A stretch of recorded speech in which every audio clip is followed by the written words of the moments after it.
Hello and welcome to Taking Hugh for Granted, the podcast in which two enthusiasts watch all of Hugh Grant's seminal works, including every single movie, his greatest TV shows, and even the student film he made at university. And in this series, these Hugh Grant experts will look back at his career to create the most definitive list of the greatest Hugh Grant productions ever made. I'm Diggory Waite, and I'm joined, as always, by my colleague and fellow Hugh Grant obsessive Oscar Beardmore-Gray. Oscar, how the bloody hell are you doing today, mate? I'm doing very well, Diggs. How are you, mate? I'm great. I feel like I'm buzzing still after the last episode we did. It was a lot of fun counting down from his 50th best movie to his 41st. It was great.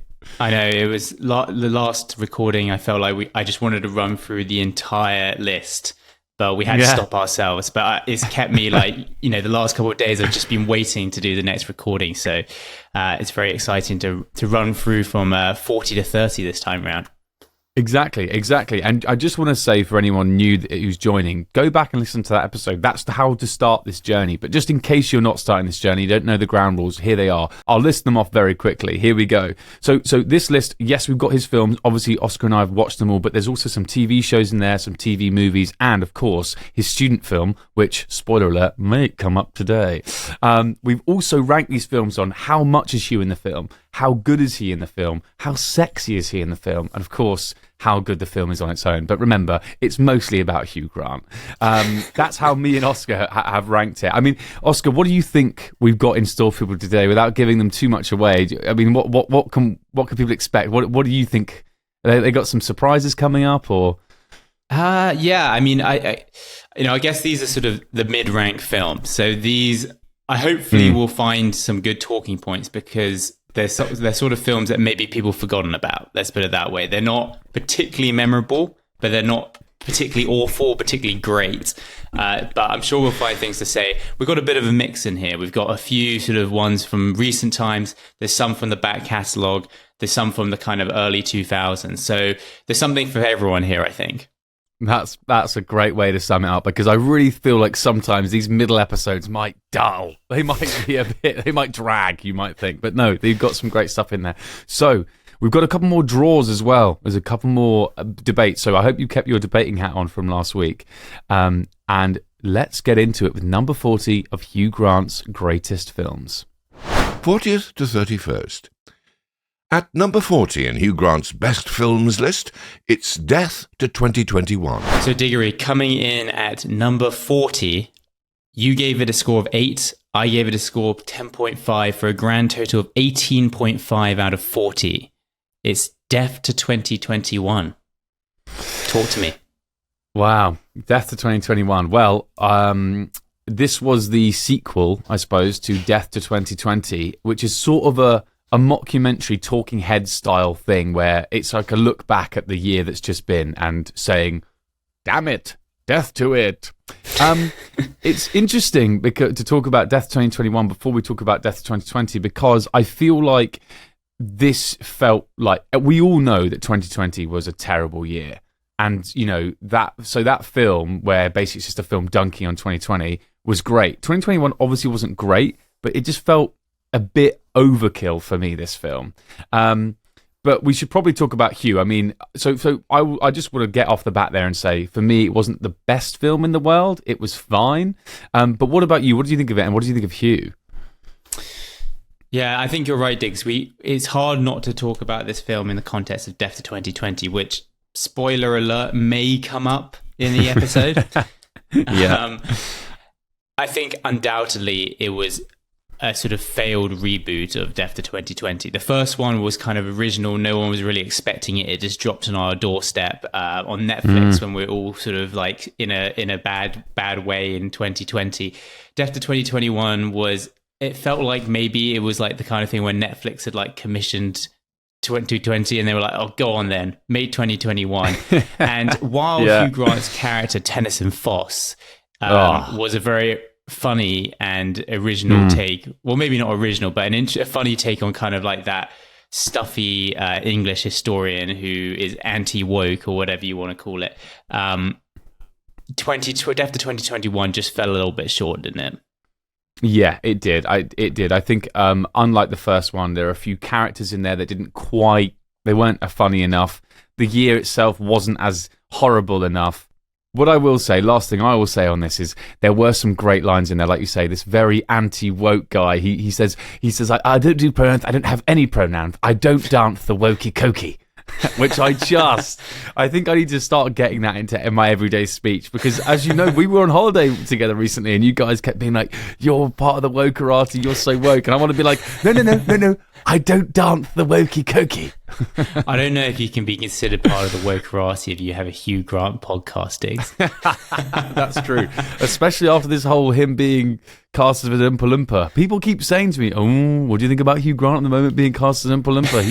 He's been cancelled. And I'm like, what's going on? What? Oh, thank you, double woke 7. Well done for coming at me with one of those. Duking it out for 39th and 38th spot is Operation Fortune, Ruse de Guerre, and Crossing the Line, also known as The Big Man. Well, Oscar, what do we have here? Another tiebreaker. Battling it out for 39th and 38th, we have Crossing the Line, 1990, otherwise known as The Big Man, and Operation Fortune, Ruse de Guerre, released in 2023. Oscar, can you tell me maybe first... Well, tell me what you think about both of them, but and then maybe tell me which one you'd like to put above the other. I feel like pitting these two films together is kind of hilarious. It's like, on the one hand, you got Operation Fortune, which is like this glitz, glam, high drama, thriller, Jason Statham throwing punches and kicks at everyone. And then you got Crossing the Line, which is like Liam Neeson basically bare knuckling, like kicking the shit out of people. Like it's like this very like simplistic, one man drama versus like, all the bells and whistles going off in Operation Fortune. So you couldn't really come up with two different films in that sense. In terms of Hugh Grant, I feel like Operation Fortune maybe comes in higher just because Hugh Grant's not really in Crossing the Line that much. Like in Crossing the Line, he's basically in it for like one scene effectively. He's playing like a kind of Scottish doctor. He puts on another accent, guys. This one actually wasn't as bad, but like it's still, red flag when he's putting on an accent. Yeah. I have more affinity towards Crossing the Line. I want to put Crossing the Line at 38, just because there's something so authentic about this film. Just Liam Neeson, so Liam Neeson is literally just like, he's a man-mountain boxer who just goes around like. There's this 7-minute fight scene where he is literally like just blood coming out of his face, his opponent's face. It's like brutal. It's horrible. So I'm going to squeeze Crossing the Line into 38th. What did you think? Oh, Oscar, I'm so pleased. I feel like we clearly share this because honestly, Crossing the Line, aka The Big Man.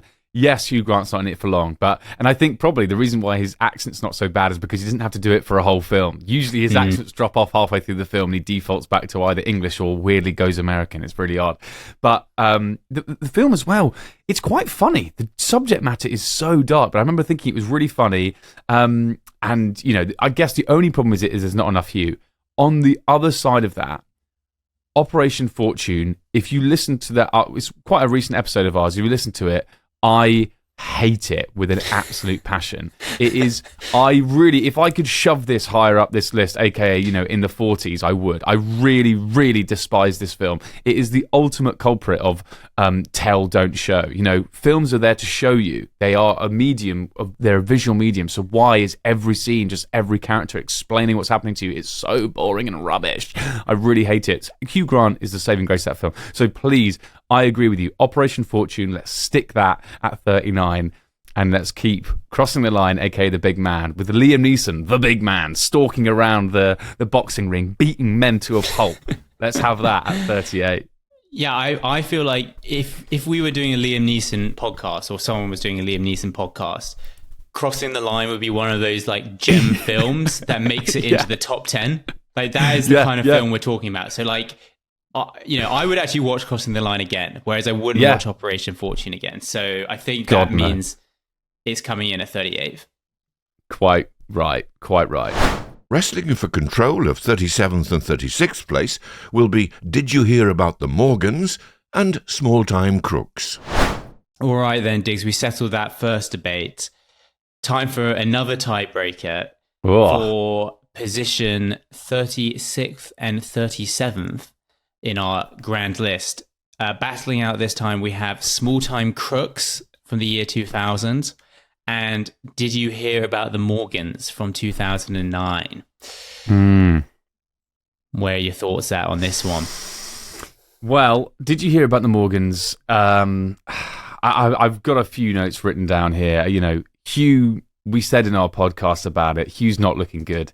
It's one of these, you know, it's unfortunate. He's maybe looking a little bit old, you know, and he said this is a problem. He plays alongside Sarah Jessica Parker in the film. And, you know, they play this sort of divorced couple and I think they witness a murder or something. They go into witness protection. It's meant to be like a rom-com, right? And it's with Mark Lawrence, who you guys might end up hearing a lot about from us because Hugh and Mark Lawrence team up for a lot of rom-coms. Mark Lawrence is like a director-writer guy. It's not a good screenplay. It's not a good film. Sarah Jessica Parker and Hugh Grant were good friends off screen. And Hugh Grant said being friends off screen doesn't make good chemistry on screen. I think we saw that with this film. It's not that great. Small Time Crooks. Also, an interesting director is Woody Allen, since cancelled. It's kind of interesting. It's a very, let's be honest, it's kind of interesting for Hugh in that sense. Hugh wears flip-flops and a cravat at one point. He's meant to be teaching some of the characters about grace and decorum. He oddly plays it quite straight, whereas other characters in this are like completely crazy. But what I would say about that is there's this bit at the beginning where Small Time Crooks, they're basically these crooks. They buy. yeah, they're these crooks. But basically, they buy this this shop that's a few doors down from a bank. They decide to in the basement of the shop. They're like, right, we'll dig under the shops into the bank and we'll steal the money that way. But they have to create a facade and they sell cookies in the shop. Anyway, the cookie shop does amazingly, and the crooks downstairs who are trying to get their way through underground and dig a tunnel are complete fools. And there's an amazing scene where they break a water pipe in the wall and they're all falling about and the basement's filling out with water. It's really funny. The first 30 minutes of this film is like your favorite sitcom. It's brilliant. I think both of them are in right places in this list. So I would put Small Time Crooks personally at 36, and I would put Did You Hear About the Morgans at 37 because, yeah, Small Time Crooks just has a bit more about it. It's funnier for me. And Hugh Grant, he wears flip-flops and a cravat, Oscar. Oh, I don't know whether I'm totally convinced by that argument, Diggs. I mean, I don't think this is the hill I want to die on at this point. We've got a lot more films to go. So maybe I will heed to your request to put Small Time Crooks above Did You Hear About the Morgans. I mean, ultimately, guys, these are two pretty average films. I think, Diggs, you're bang on. At this point in his career in Did You Hear About the Morgans, both Sarah Jessica Parker and himself, they're too old to be doing rom-coms. They're they're kind of by this point, probably in their late 40s. It's like this kind of mum and dad tension, which is just so boring. There are a couple of saving graces, like Hugh in this movie fights a grizzly bear, which is entertaining. Yeah. Small Time Crooks is just... It's not my type of film. Let's put it that way. It's very plays into this kind of New York kind of slapstick comedy type film where there's basically Woody Allen and Tracy Ullman who plays Frenchie, the two main characters. They're sort of at each other's necks the entire film with this kind of ongoing dialogue, and I just found it bloody tiring. It was just piercing.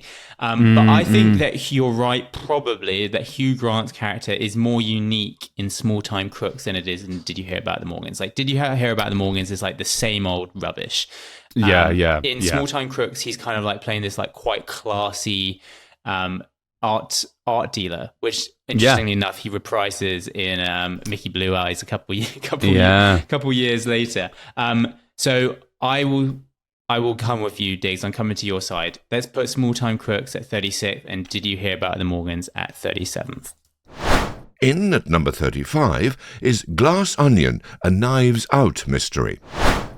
So, Oscar at 35. Here's a very interesting one. Glass Onion, a Knives Out mystery, 2022. Tell me how this got here. I sort of feel bad when like when a Hugh Grant cameo of less than a minute manages to come in front of a film where he was like literally the main star, which probably says something about Hugh Grant. I don't know if it's recency bias, because let's be honest, Glass Onion was a terrible film as well. So the fact that it's covered at 35th, you gave it 9.5 out of 20, and I gave it 11. So a little bit of discrepancy there. So Glass Onion came out in 2022. It's a murder mystery starring Daniel Craig, who does an even more dodgy American accent than Hugh in Our Sons. And Hugh, it's a bit like in our last episode, if you listen to it, in Housewarming Trevor, where Hugh is as cameo as you get, isn't he? Like, he's in there for 30 seconds. What would you say his character is like? He's kind of like, he's just come out of the bath and he is meant to be Daniel Craig's lover. Is that correct? Well, I think it's actually Daniel Craig's in the bath and Hugh Grant comes out in a little apron and he's like baking something, and then he just answers the door and he's like, "Oh, someone else here for Daniel Craig, my husband, I guess." Yes, I remember. And yeah, I mean, like you say, it's a I don't want to dwell on this point too much, but my word, is this a damning indictment on Hugh Grant? Because, I mean, what is he says a line, and yet this film is somehow 35th in his all-time films. I'm not sure what else to say. I thought the film was pretty not great. I really liked his, and like you say about Trevor, this short cameo, he's meant to be really like sexy and cool, and I guess in this it's not even that. It's not even he's meant to be billed as anything as sexy. It's just meant to be maybe the surprise that it's like, oh, Daniel Craig's character's gay. Nice. Like, that's sort of it. Yeah. I think we're trying our best in this whole list to not let recency bias kind of hamper us too much. And I think you see that through Operation Fortune being in 38. We had Cloud Atlas, who was number 49. But maybe there's a little bit of that where, like, just because of like the entertainment value, the fact that Glass Onion came out on Netflix and like everyone watched it, it's the same as Death to 2021, where maybe there's a bit of us which is like, that was just like fun for a night compared to like sitting through 3 hours of like Champagne Charlie on like a Tuesday night in December. But then, listen, guys, Champagne Charlie's yet to come up. Loads of people won't know what that is. You're going to be excited to hear about that film. That is a good one. Like, that's 2 episodes away. Yeah, exactly. It's an absolute buzz. In 34th, it's Death to 2020. Right, Diggs. We had Death to 2021, and as I alluded to earlier in the episode, you did. 6 places above it at number 34 is Death to 2020. Yes. I mean, we've sort of said a lot of it already. I mean, I think with this film, Death to 2020, this was, like you say, it was novel, much like the novel coronavirus that it spent so much time talking about. But yeah, it was this fun, talking heads look back at the year and saying, wasn't it terrible? I mean, in some ways, my issue with this, well, actually, I want to talk about the best thing about it. Tennyson Foss, like we said before, Hugh Grant, the makeup, he looks brilliant, he sounds brilliant, he acts fantastically, he plays this David Starkey piss take, old fogey historian who hates the wokerati, who hates everything like that. It's delicious. And whenever he was on screen, I really, really enjoyed it. Genuinely, I thought he was excellent. My issue, I suppose, is that Death to 2020, 2020 was a terrible year. It was an open goal. We all were making jokes about how terrible that year was. So it could only really mess up, I think, and one of the big mess ups for me was Hugh Grant's character. There was this really weird thing where they kept making this joke where Tennyson Foss would be like, oh, yes, and the novel coronavirus is on the way. That reminded me of when in Westeros, when the White Walkers were coming. And the guy's like, oh, isn't that Game of Thrones? He's like, no, this is history. I'm talking about history here. And that joke just didn't hit the mark. And they did that joke again in 2021. Yeah, when they really hammed up the Game of Thrones jokes, and it just was like, it was terrible. Like, it was awful. Even if you're a Game of Thrones fan, I think most people were like, all right, are we done with this one yet? Yeah, it was just a joke that didn't land. I think there was a lot of, I mean, it was the same in 2021. There was a few jokes in there that were just quite childish, didn't quite land, didn't quite hit. And I suppose that was the detraction from the film. But I'd just say again, I think the character of Tennyson Foss is brilliant. I think the performance from Hugh Grant is great. So, it's a fine maximum 3-star film. That could be, the longer it goes on, quite a fun trip down memory lane, to remind us about how shit that year really was. Yeah, look, Diggs, I'm going to just call you out because I feel like, I'm going to call you out. I feel like you need to be called out. Please, I just please. feel like, look, you've given this film 9 out of 20. I gave it 13. I just feel like this is the classic movie or like Netflix special that someone like you has an issue with. Like I think that this film is not meant to be like criticized or like looked into, investigated as much as we've done. I think it's very surface level. Like you say, it was an open goal. We were all depressed and sad in 2020. We were looking for some entertainment at Christmas, and it was provided to us. It was provided to us where we could all just sit there and be like, "Oh, thank God the year's over," and we get to see Hugh Grant, with a new kind of character that we've never seen before. So I think actually we've been a bit harsh here. That's what I'm going to say. I think this could be higher. I think this film could be higher. And I've read a lot of reviews in the last couple of days when preparing for this episode where it was like, Death to 2020 wasn't a slam dunk, but Hugh Grant was great. And so the fact that you put it as a 9 out of 20, I think is shocking. Look, there's other films. There's Restoration, there's Night Train to Venice, and Our Sons. You've ranked higher in your ranking than this one. I think that's appalling. Do you know what? This is so fair. I do. When you put it like that, I need flagellating. There's no other word for it. I need absolute flagellating. Like, there's no way that it beats Glass Onion by 1. And like you say, it's no way that it's I can't rank Restoration did have a good start though. What were the other two films you mentioned there? I don't know what it is. Night Train to Venice. Night Train to Venice you ranked higher than this. It can't be worse than Night Train. But the thing is, hang on, remember with the rankings though, that we're ranking them, how much is Hugh in it? And well, then again, he's in it quite a lot in Night Train to Venice. So that's why I might have rated it higher. So it might be the ranking system we did. It's excuses. I don't believe this. 33rd is Privileged. Oscar, here we go. Coming in at 33rd is Privileged 1982, and I'm sure it is an absolute privilege for you to talk about this film. Take the floor. Oh, where do I start with this one, Dave? So this, as many of you will know, Privileged was Hugh Grant's first ever film credit. In fact, it was so early on in his career, he was at university, and his credit was Huey Grant. He was still known as Huey. Yeah. That in itself is brilliant. Yeah. So, it's a student production. It's not going to be high-class cinematography. There's going to be mistakes, a few holes in it. Overall, I thought that this is a pretty good effort. And the fact that it comes in at 33rd out of 50 and beats a whole swathe of films before it, given that it was literally put on by a bunch of teenagers, I think is a pretty good effort. Again, you gave it 10. I gave it 12.5. So, Mr. Harsh Critic over there, tell me what your problem. Tell me what you liked about this film, because I feel like everything is like my issue with this film. I love this so much. I feel like, if we were Pop Idol or if we were X Factor, I'm Simon Cowell, and my trousers are up by my... Yeah, you're like, he looks like a pop star, he sings like a pop star, I think Hugh Grant's amazing. Whereas I'm like, well, my issue with the film was thus.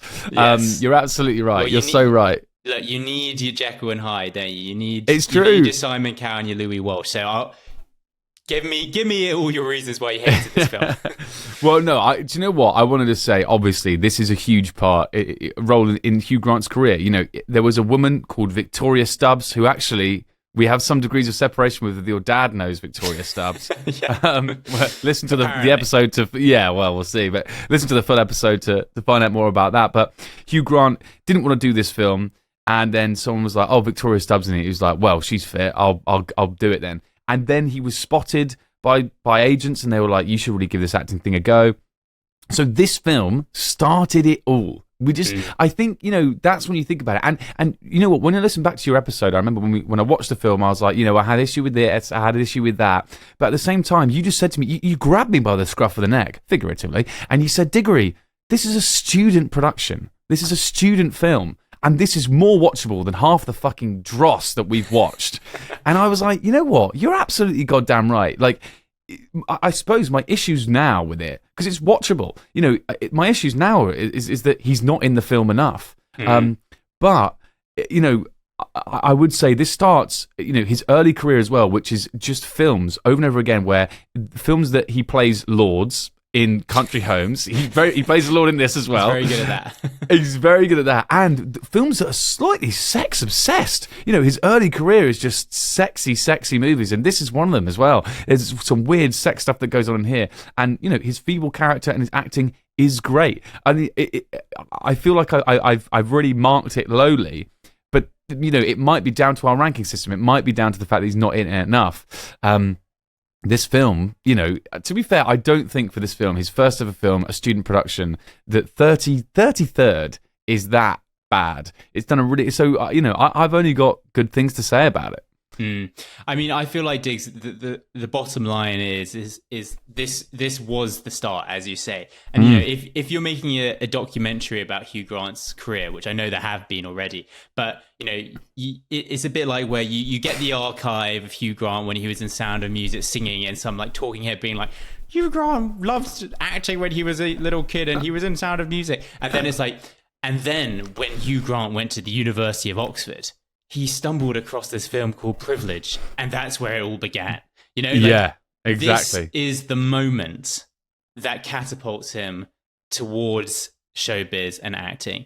And if it wasn't for him fancying some girl,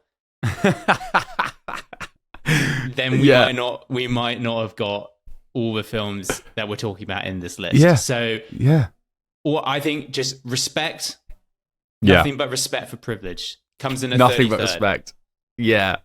Fighting for 32nd and 31st spot in the ultimate list of Hugh Grant's greatest films, it's The Rewrite and Waite Mischief. All right, Diggs. Well, I can't believe we're nearly already at the end of this episode. We rattled through our list from 40 to 30. So we have one final tiebreaker to decide which film is 32nd and which film is 31st on our list. It's between, again, two quite different films. We have Waite Mischief from 1987, which is one of the very first films that we reviewed, and The Rewrite in 2014. What sticks out for you from these two, and where are you ranking them? Well, Oscar. Well. All I'll say is, so The Rewrite, we've mentioned him once in this episode. Mark Lawrence, the writer-director, and Hugh Grant team up again. Oscar's shaking his head, and quite right. It's just crap. It's just crap. This film. So Hugh Grant plays an Oscar-winning screenwriter who's down on his luck, isn't getting any work anymore. So he goes to Binghamton or something in New York. I don't know. He goes to some university and teaches kids there. But he's this sort of drunk guy. He sleeps with his students. It's a bit creepy, really. It's a bit creepy. And this is the thing. That was probably one of my main issues with the film. Is it didn't take itself seriously enough. Like, this guy is like a drunk who sleeps with his students. They could have taken that a bit more seriously, and it would have been an interesting film. Whereas this is packaged as some fluffy, fun rom-com. No, that's not cool.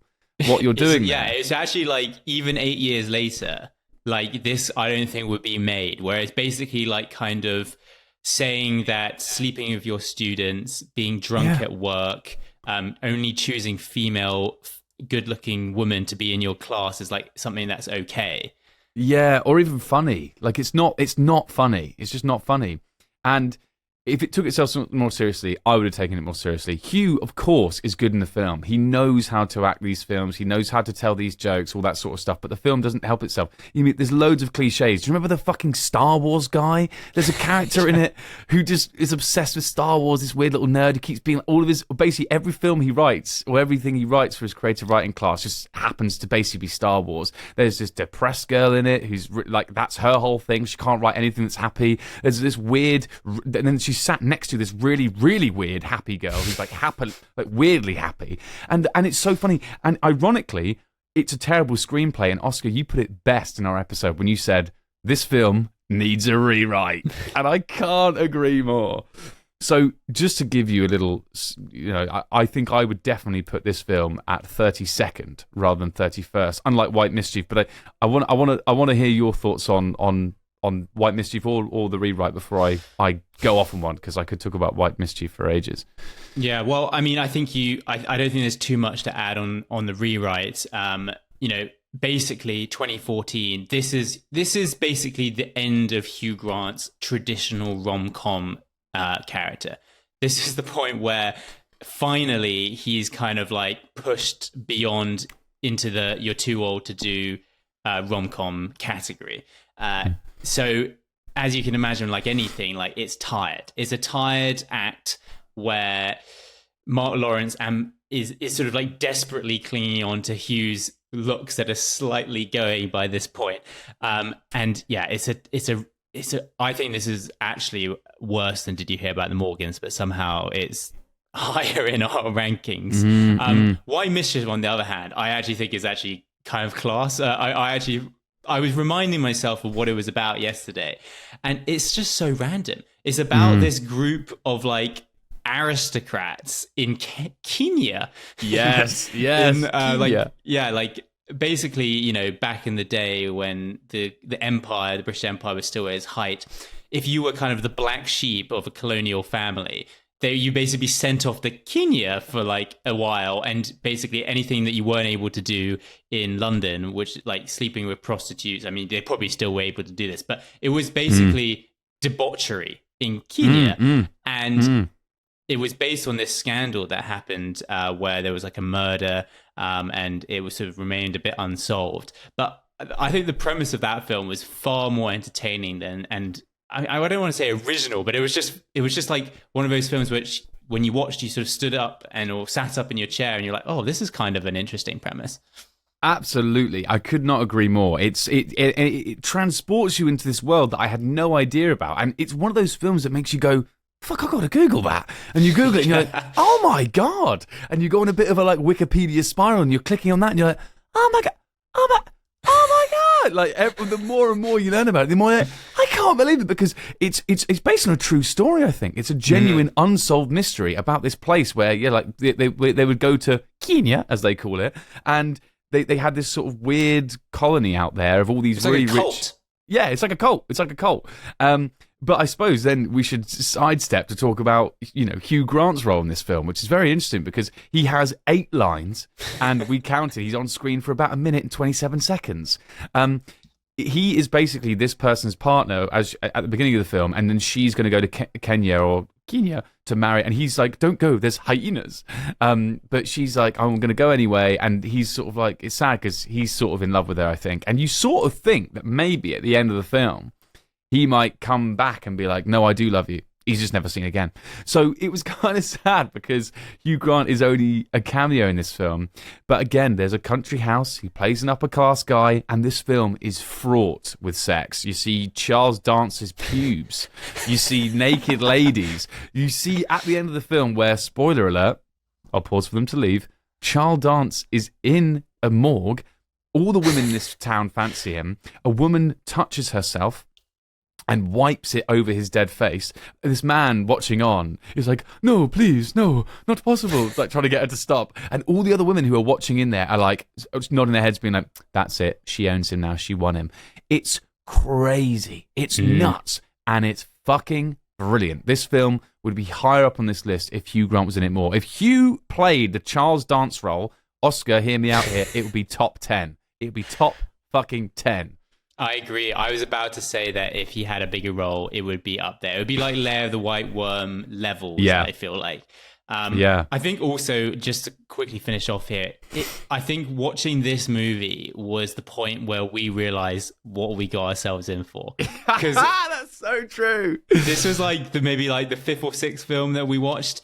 And as Diggory mentioned, there was only 8 lines of Hugh Grant in this film. So we watched an entire movie and spent by the end of watching the movie, recording the episode, editing the episode, we probably spent 10 hours or something doing this for 8 lines of Hugh. So I think it was at that moment we were like, all right, there's going to be a lot of films like this, aren't there? And best you believe there were.